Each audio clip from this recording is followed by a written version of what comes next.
సంవత్సరం కాలంలో ఒక్కటంటే ఒక్క అభివృద్ధి కార్యక్రమం గారా మా విజయవాడ నగరంలో చేసింది లేదు. మాకు చెప్పుకోవటం గారా పలానా పని చేశారా ఈ సంవత్సరం కాలంలో కూటమి ప్రభుత్వం ఆధ్వర్యంలో జరిగిందని చెప్పుకోవటానికి గారా ఏ ఒక్క కార్యక్రమం గారా చంద్రబాబు నాయుడు ఒక కూటమి ప్రభుత్వంలో జరగలేదు. మా నగరానికి ఏదైనా మంచి జరిగినా, ఏదైనా అభివృద్ధి కార్యక్రమాలు చేసినా, లేకపోతే పలానా కార్యక్రమం విజయవాడ నగరంలో జరిగిందని చెప్పని మేము చెప్పుకోవాలనుకున్నా జరిగింది జగన్మోహన్ రెడ్డి గారు ఒక నాయకత్వంలో విజయవాడ నగరం అభివృద్ధి చేస్తాం గారు జరిగింది. మీ అందరి గారు తెలిసే ఉంటుంది, కనకదుర్గమ్మ ఫ్లైఓవర్ స్టార్ట్ చేసి పని పూర్తి చేయకుండా చంద్రబాబు నాయుడు ప్రభుత్వంలో ఆ రోజు వదిలేస్తే దాన్ని పూర్తి చేసింది జగన్మోహన్ రెడ్డి గారు ఒక ప్రభుత్వం, వైఎస్ఆర్ కాంగ్రెస్ పార్టీ ఆధ్వర్యంలో. మా ప్రాంతంలో ముఖ్యమైన జంక్షన్ బెన్ సర్కిల్ జంక్షన్. దాంట్లో గారు ఒక పార్ట్ బెన్ సర్కిల్ ఫ్లైఓవర్కి సంబంధించి అధికార స్టార్ట్ చేస్తే పూర్తి చేయకుండా చంద్రబాబు నాయుడు ప్రభుత్వంలో గతంలో వదిలేస్తే దాన్ని మళ్ళీ జగన్మోహన్ రెడ్డి గారు ఒక నాయకత్వంలో అధికారంలోకి వచ్చిన తర్వాత కేవలం వాళ్ళు వదిలేసిన ఫ్లైఓవర్తో పాటు మరొక ఫ్లైఓవర్ కేవలం సంవత్సరం కాలంలో పూర్తి చేసింది వైఎస్ఆర్సీపీ ప్రభుత్వం, జగన్మోహన్ రెడ్డి గారు ఒక నాయకత్వంలో మేము పూర్తి చేస్తాం గారు జరిగింది. అదేవిధంగా మా నగరానికి విజయవాడ నగరంలో పశ్చిమ బైపాస్ ఆ పనులు చేపట్టి ఆ పనులు పూర్తి చేసే విధంగా ముందుకు తీసుకెళ్లింది జగన్మోహన్ రెడ్డి గారి ప్రభుత్వంలో. చంద్రబాబు నాయుడు అధికారంలో ఉన్నప్పుడు ఎక్కడ పశ్చిమ బైపాస్ పూర్తవుతే అమరావతికి ఎక్కడ నష్టం జరుగుతుందన్న ఒక ఉద్దేశంతో ఆ పనులు పూర్తి చేయకుండా ఆపేస్తే జగన్మోహన్ రెడ్డి గారు అధికారంలోకి వచ్చిన తర్వాత పశ్చిమ బైపాస్ పూర్తి చేసి, కేవలం పశ్చిమ బైపాసే కాదు తూర్పు బైపాస్ గారా పూర్తి చేయాలని ఒక ప్రయత్నాలు ఆ రోజు మేము చేస్తాం జరిగింది. మీరందరూ గారు మనం చూసే ఉంటారు, మన సంక్రాంతి పండక్కి ఇది వరకు సంక్రాంతి పండక్కి వేరే వేరే నగరాల నుంచి జనాభా రావాలంటే ట్రాఫిక్ జామ్తో ఎన్నో ఇబ్బందులు పడితే మొన్న సంక్రాంతి కంటే జగన్మోహన్ రెడ్డి గారు ఒక నాయకత్వంలో పూర్తి చేసిన పశ్చిమ బైపాస్ కారణంగా ఎటువంటి ట్రాఫిక్ లేకుండా ఎవరికి వాళ్ళు సొంతూరులు ప్రశాంతంగా వెళ్ళారంటే దానికి కారణం జగన్మోహన్ రెడ్డి గారు ఒక పరిపాలన, ఆ రోజు ఆయన చేసిన కార్యక్రమం. అదేవిధంగా ఈరోజు దేశంలో ఏ ప్రాంతంలో అయినా ఎక్కడైనా మేము గర్వంగా మా విజయవాడ నగరంలో అమ్మవారి టెంపుల్తో పాటు దాదాపుగా 400 కోట్ల రూపాయలతో అంబేద్కర్ గారి విగ్రహం ఏర్పాటు చేశాము. దాని చుట్టూ పార్క్ ఏర్పాటు చేశాము, కన్వెన్షన్ సెంటర్ ఏర్పాటు చేశాం. భావి తరాలకి అంబేద్కర్ గారు ఒక గొప్పతనం తెలిపే విధంగా ఒక మినీ థియేటర్ ఏర్పాటు చేసి ఆయన గురించి, ఆయన పుట్టిన దగ్గర నుంచి చనిపోయిన వరకు గారు ఆయన ఏ కార్యక్రమాలు అయితే చేశారో ఆ కార్యక్రమాలన్నీ గారు ఒక మినీ థియేటర్లో ఒక సినిమా రూపంలో జగన్మోహన్ రెడ్డి గారు భావి తరాలకు అంబేద్కర్ గారు ఒక గొప్పతనం కోసం ఈరోజు విజయవాడ నడిబొడ్డులో ఏదైతే గతంలో చంద్రబాబు నాయుడు ఏ సింగపూరాలకో లేకపోతే మలేషియాలకో ఇద్దాం అనుకున్న స్థలంలో అంబేద్కర్ గారు ఒక గొప్పతనం తెలిసే విధంగా, తెలుపుకునే విధంగా జగన్మోహన్ రెడ్డి గారు దాదాపుగా 400 కోట్ల రూపాయలతో విగ్రహం ఏర్పాటు చేసి ఆ చుట్టుపక్కలంతా ఒక టూరిస్ట్ స్పాట్ గా ఎవరు విజయవాడ అమ్మవారిని దర్శనం చేసుకోవడానికి వచ్చిన వాళ్ళు అంబేద్కర్ గారి విగ్రహం గారు చూడటానికి వెళ్లే విధంగా ఒక మంచి టూరిస్ట్ స్పాట్ గా జగన్మోహన్ రెడ్డి గారు ఒక నాయకత్వంలో మేము అంబేద్కర్ గారి విగ్రహం తయారు చేస్తాం జరిగింది. కానీ ఈ సంవత్సరం కాలంలో మీ అందరు గారు చూసే ఉంటారు, ఏ రోజైనా ముఖ్యమంత్రి గారైనా, డిప్యూటీ సీఎం గారైనా, లేకపోతే వాళ్ళకి సంబంధించిన ఏ మంత్రి అయినా ఎవరన్నా వెళ్ళి ఒక్క పూలదండాన్ని వేశారా? అదేవిధంగా ఆగస్ట్ 15 కానివ్వండి, లేకపోతే రిపబ్లిక్ డే కానివ్వండి, అనేక చోట్ల లైటింగ్లు పెడతారు. ఒక అంబేద్కర్ గారి విగ్రహాన్ని మాత్రం ఒక చీకటిగా, ఒక లైట్ వెలగకుండా, మెయింటెనెన్స్ చేయకుండా, దాని లోపల ఏదైతే పార్క్ ఉందో ఆ బ్యూటిఫికేషన్ అంతా గారా చెరగొట్టేసి దాన్ని మెయింటైన్ చేయకుండా నిర్లక్ష్యానికి గురి చేసింది ఈరోజు కూటమి ప్రభుత్వం ఆధ్వర్యంలో. అదేవిధంగా మీ అందరి గారు చూసి ఉంటారు, మన వరదలు వచ్చినాయి. దాదాపుగా 12 లక్షల క్యూసెక్ల నీరు మన విజయవాడ నగరంలో వరదలు వస్తాం జరిగింది. ఒక్క ఇల్లు, మా కృష్ణలంక ప్రాంతం, మా రాణిగారి తోట ప్రాంతం, ఒక్క ఇల్లు అంటే ఒక్క ఇల్లు గారు తరవకుండా, నీళ్ళు అనేది రాకుండా దాదాపుగా 382 కోట్ల రూపాయలతో రిటైనింగ్ వాల్ కట్టిన ఘనత జగన్మోహన్ రెడ్డి గారిది. ఎలక్షన్ ముందుగా వాళ్ళు చాలా గొప్పలు చెప్పుకున్నారు. అసలు రిటైనింగ్ వాళ్ళు స్టార్ట్ చేసింది మేమే అని చెప్పండి. మరి ఎందుకు కట్టలేకపోయారు? జగన్మోహన్ రెడ్డి గారు ఆ రోజు అసెంబ్లీ సాక్షిగా ఒకటే చెప్పారు, నేను పాదయాత్ర సమయంలో కృష్ణలంక ప్రాంత వాసులు, రాణిగారి తోట ప్రాంత వాసులు ఏదైతే ఇబ్బందులు పడుతున్నారో దానికి అనుగుణంగా నేను అధికారంలోకి రాగానే రిటైనింగ్ వాల్ కట్టి చూపిస్తా అన్నారు. ఆ విధంగా అధికారంలోకి రాగానే కేవలం సంవత్సరం కాలంలో రికార్డ్ బ్రేక్. నాకు తెలిసి ఈ దేశంలో ఏ ప్రభుత్వం, ఏ ముఖ్యమంత్రి గారు చేయని విధంగా కేవలం సంవత్సరం కాలంలో రిటైనింగ్ వాల్ కట్టిన ఘనత జగన్మోహన్ రెడ్డి గారికి దక్కుతుందని చెప్పిన సందర్భంగా చెప్తున్నాం. అదేవిధంగా అమ్మవారి ఆలయం దుర్గగుడికి సంబంధించి ప్రభుత్వం తరపు నుంచి అమ్మవారి టెంపుల్ డెవలప్మెంట్ చేసే విధంగా ఎవరన్నా పూనుకున్నారన్నా లేకపోతే ఎవరన్నా చేశారంటే అది జగన్మోహన్ రెడ్డి గారి ఒక నాయకత్వంలోనే జరిగింది. గతంలో అభివృద్ధి పేరుతో చంద్రబాబు నాయుడు వచ్చినప్పుడు మొత్తం గుళ్ళన్నీ గారు కొట్టేశాడు. కొత్తగా నిర్మించిన గుళ్ళు గారు కాదు, ఎన్నో సంవత్సరాలుగా ఎన్నో లక్షల మందికి ఒక సెంటిమెంట్ గా ఆ గుడికి వెళ్తే మాకు మంచి జరుగుతుందని చెప్పని భావించిన గుళ్ళ గారా చంద్రబాబు నాయుడు 2014 నుంచి 19లో అధికారంలోకి వచ్చిన తర్వాత ఆ గుళ్ళన్నీ గారు కొట్టేస్తే మళ్ళీ ప్రజానికం ఒక కోరిక మేరకు ప్రజానికం కోసం జగన్మోహన్ రెడ్డి గారు ఒక నాయకత్వంలో ఆ గుళ్ళన్నీ గారు మళ్ళీ నిర్మించాలని చెప్పని శంకుస్థాపన చేశారు. విజయవాడలోని ప్రతి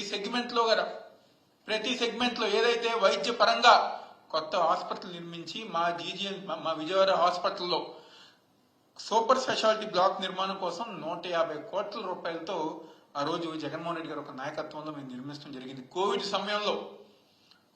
సమయంలో ఎంతో మంది ఎవరైతే ప్రజానీకం ఉన్నారో, పేదవారు ఉన్నారో వాళ్ళందరి ద్వారా జగన్మోహన్ రెడ్డి గారు కట్టించిన సూపర్ స్పెషాలిటీ బ్లాక్ లో ఎంతో మంది వైద్యం చేసుకుని చాలా మంది ప్రాణాలు కాపాడింది జగన్మోహన్ రెడ్డి గారు ఒక నాయకత్వంలో.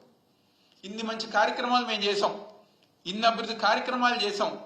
కానీ చంద్రబాబు నాయుడు అధికారంలోకి వచ్చిన తర్వాత మా విజయవాడకి తీవ్రమైన నష్టమే చేశారు. కానీ ఏ రోజు ఒక్క మంచి కార్యక్రమం, ఒక్క అభివృద్ధి కార్యక్రమాలు గారా చేయలా. పైగా మాకు ఏదైతే మా విజయవాడకి ఒక బ్రాండ్గా ఉన్న ఎయిర్పోర్ట్ కానివ్వండి, అదేవిధంగా ఈరోజు మనం వార్తాపత్రికలో చూసాం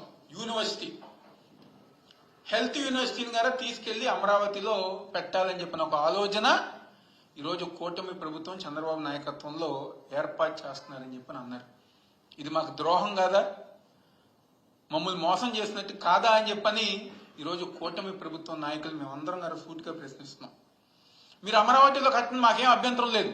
అమరావతిలో మీరు ఎంత డెవలప్మెంట్ చేయాలన్నా లేకపోతే కేంద్ర సంస్థలు ఎన్ని కావాలన్నా మీరు తీసుకురండి, మాకు ఎటువంటి అభ్యంతరం లేదు, మేము కూడా సపోర్ట్ చేస్తాం.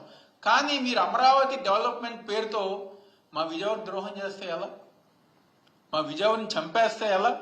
ఒక రకంగా చెప్పాలంటే మా ఉమ్మడి కృష్ణా జిల్లాని, మా విజయవాడ నగరాన్ని గొంతు పిసికి చంద్రబాబు నాయుడు చంపేస్తున్నారు. ఈరోజు చాలా గొప్పగా చెప్పుకుంటాం మా ప్రాంతంలో ఒక హెల్త్ యూనివర్సిటీ ఉందని చెప్పని. ఆ యూనివర్సిటీని తీసుకొచ్చి మళ్ళీ మీరు అమరావతిలో పెడుతున్నారంటే ఎవరికి ద్రోహం చేస్తున్నట్టు? మీకు ఎందుకంత కోపం? మా విజయవాడ నగరం ఎందుకంత కోపం? మీకు స్థానాలు ఇచ్చింది, ఎమ్మెల్యేలు గెలిపించింది, లేకపోతే ఆయనకి ఇంకా రామారావు గారి మీద కోపం ఉందనుకుంటే, ఇంకా కృష్ణా జిల్లా రామారావు గారిది అని చెప్పిన అందుకే నా కోపం ఇంకా మా మీద చూపిస్తున్నారు అనుకుంటా. ఆ విధంగా మా విజయవాడ నగరాన్ని, మా కృష్ణా జిల్లాని అన్యాయం చేస్తున్నారు చంద్రబాబు నాయుడు, అదేవిధంగా కూటమి ప్రభుత్వం. ఎందుకంటే విజయవాడ నగరం ఇప్పుడేం కొత్తది కాదు కదా. అమరావతి కన్నా ముందు ఎన్నో సంవత్సరం కాలం నుంచి విజయవాడ నగరం ఉంది. ఎన్నో అభివృద్ధి కార్యక్రమాలు, ఎంతో దాదాపుగా 16 లక్షల మంది ఈ ప్రాంతంలో నివసిస్తుంటే మీరు మా ప్రాంతానికి తీవ్రమైన అన్యాయం చేస్తున్నారు. అదే ఇంకో పక్క గన్నవరం ఎయిర్పోర్ట్ గారు తీసుకొచ్చి గన్నవరంలో మూసివేసి అమరావతిలో కొత్త గ్రీన్ ఫీల్డ్ ఎయిర్పోర్ట్ కడతా అని చెప్పని అంటున్నారు. మీరు నిజంగానే గ్రీన్ ఫీల్డ్ ఎయిర్పోర్ట్ కడతాను అనుకుంటే ఇదివరకు ఒక టెర్మినల్ ఉండేది, మళ్ళీ కొత్త టెర్మినల్ కట్టారు, మళ్ళీ ఇంకో కొత్త టెర్మినల్ దాదాపుగా 300 కోట్ల రూపాయలతో నిర్మిస్తున్నారు. ఇంటర్నేషనల్ ఎయిర్పోర్ట్ మేము చేస్తామని చెప్పని వందలాది వేలాది ఎకరాలు ఆ రోజు గన్నవరం చుట్టుపక్కల ప్రాంతంలో మీరు ఎక్వైర్ చేస్తున్నారు జరిగింది. ఇప్పుడు ఆ రైతులందరికీ ఏం సమాధానం చెప్తారు? ఆ రైతులందరికీ ఎవరైతే భూమి ఇచ్చిన రైతు ఉన్నారో వాళ్ళకి ఏం సమాధానం చెప్తారో, వాళ్ళకి ఏం న్యాయం చేస్తారని చెప్పని ఈరోజు మేము వైఎస్ఆర్ కాంగ్రెస్ పార్టీ తరఫున మేము డిమాండ్ చేస్తున్నాం. ఎందుకెంత చిన్నచూపు మీకు విజయవాడ నగరం అంటే? మీరు అమరావతిలో ఎన్ని బిల్డింగ్లన్నా కట్టుకొని మాకు అనవసరం, కానీ మా విజయవాడ నగరాన్ని మాత్రం అన్యాయం చేస్తే మాత్రం, లేకపోతే ద్రోహం చేస్తే మాత్రం తప్పకుండా ఈరోజు వైఎస్ఆర్ కాంగ్రెస్ పార్టీ తరఫున విజయవాడ నగరంలో రాబోయే రోజుల్లో అనేక కార్యక్రమాలు చేసుకుంటూ, అదేవిధంగా నిన్న మనందరం గారు చూసాం, ఇబ్రహీంపట్నం మండలానికి సంబంధించిన 5 గ్రామాల్లో కొత్తగా స్పోర్ట్స్ సిటీ కడతా అంటున్నారు. తప్పకుండా మీరు కట్టండి, మాకు ఎటువంటి అభ్యంతరం లేదు. కానీ అన్యాయంగా రైతుల దగ్గర భయపెట్టి భూములు లాక్కోవాలనుకుంటే మాత్రం తప్పకుండా ఈరోజు వైఎస్ఆర్సీపీ పార్టీ ఆ రైతులకు అండగా ఉందని సందర్భంగా చెప్పుకుంటున్నాం. ఎందుకంటే స్పోర్ట్స్ సిటీ ఏదైతే స్థానికంగా ఉన్న ఎంపీ కానివ్వండి, ఎమ్మెల్యే కానివ్వండి, వాళ్ళందరి గారు ఒకటి క్లారిఫై అవ్వాలి. మీరు ఏదైతే నిన్న మీరు చెప్పిన 5 గ్రామాలు ఉన్నాయో, 5 గ్రామాల్లో వీటీపీఎస్ ఉంది. ఇబ్రహీంపట్నం మండలం దగ్గర నుంచి కంచర్ల మండలం దాకా మొత్తం అంతా గారు క్రషర్స్ ప్రాంతం. అంటే మా జిల్లాలో ఎక్కువ శాతం పొల్యూషన్ ఉన్న ప్రాంతం ఏదైతే నిన్న మీరు చూసి చేసిన 5 గ్రామాలు. ఈరోజు పొల్యూషన్ కంట్రోల్ నుంచి మీరు పర్మిషన్ వచ్చినాయా రాలేదా? ఆ ప్రాంతాన్ని మీరు ఏ విధంగా డెవలప్ చేయాలనుకుంటున్నారు? పొల్యూషన్ కంట్రోల్ చేసిన తర్వాత ఏదైతే, లేకపోతే మీరు స్పోర్ట్స్ సిటీ కోసం క్రషర్లు ఏమైనా అన్యాయం చేయాలనుకుంటున్నారా? అక్కడ ఉన్న క్రషర్స్ అందరూ తీసేయాలనుకుంటున్నారని వీటన్నిటికి గారా ఎంపీ, ఎమ్మెల్యే, అదేవిధంగా చంద్రబాబు నాయుడు సమాధానం చెప్పాలని చెప్పని మీరు అమరావతిలో, ఎందుకంటే మేమేమైనా మాట్లాడామనుకోండి వీటి గురించి, అదిగో వీళ్ళు అమరావతి వ్యతిరేకం అంటారు. మేము వ్యతిరేకం కాదు, మీరు అమరావతిని డెవలప్ చేయండి. మేము గారా మా నాయకుడు జగన్మోహన్ రెడ్డి గారు, వైఎస్ఆర్ కాంగ్రెస్ పార్టీ మీకు సంపూర్ణంగా మీకు మద్దతు ఇస్తుంది. అమరావతి పేరుతో, అమరావతి డెవలప్మెంట్ పేరుతో మా హెల్త్ యూనివర్సిటీ కానివ్వండి, మా గన్నవరం ఎయిర్పోర్ట్ కానివ్వండి, లేకపోతే మా విజయవాడ నగరాన్ని మీరు కనుక అన్యాయం చేస్తే, ద్రోహం చేస్తే మాత్రం తప్పకుండా రాబోయే రోజుల్లో వైఎస్ఆర్ కాంగ్రెస్ పార్టీ ఆధ్వర్యంలో రాబోయే రోజుల్లో మేము అందరం గారా విజయవాడ నగరానికి, ఉమ్మడి కృష్ణా జిల్లాకి అండగా ఉంటాం, పోరాటం చేస్తాం సందర్భం చెప్తూ సెలవు తీసుకుంటున్నాం.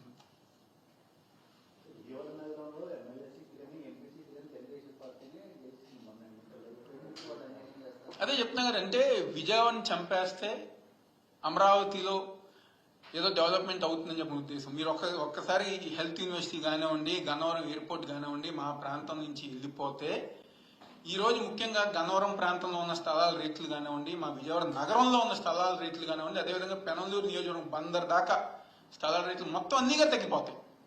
మొత్తం రైతులు కానివ్వండి, ఎవరైతే రియల్ ఎస్టేట్ వ్యాపారం చేశారో ప్రతి ఒక్కరు గారా గతంలో నూజూరు అని చెప్పిన ఏ విధంగా అమరావతి మార్చారో ఆ విధంగా ఎంతో మంది రియల్ ఎస్టేట్ వ్యాపారులు ఆత్మహత్య చేసుకున్నారు. రేపు రాబోయే రోజు మా పరిస్థితి గారు అదే. చెప్పాం కదా ఇందాక, ఒక రకంగా మమ్మల్ని గొంతు పిసికి చంపేస్తున్నారు చంద్రబాబు నాయుడు. విజయవాడ నగరాన్ని కానివ్వండి, మా కృష్ణా జిల్లాని. వాళ్ళు సీట్లు ఇచ్చారు, మెజారిటీలు ఇచ్చారు, అన్నీ ఇచ్చారు. అయినా ఈరోజు విజయవాడ నగరం మీద, కృష్ణా జిల్లా మీద ఒక కోపం, ఇంకా రామారావు గారి మీద కోపం ఉందామని అంటే ఆ కోపం ఇంకా మా మీద ఈరోజు చంద్రబాబు నాయుడు చూపిస్తున్నారు.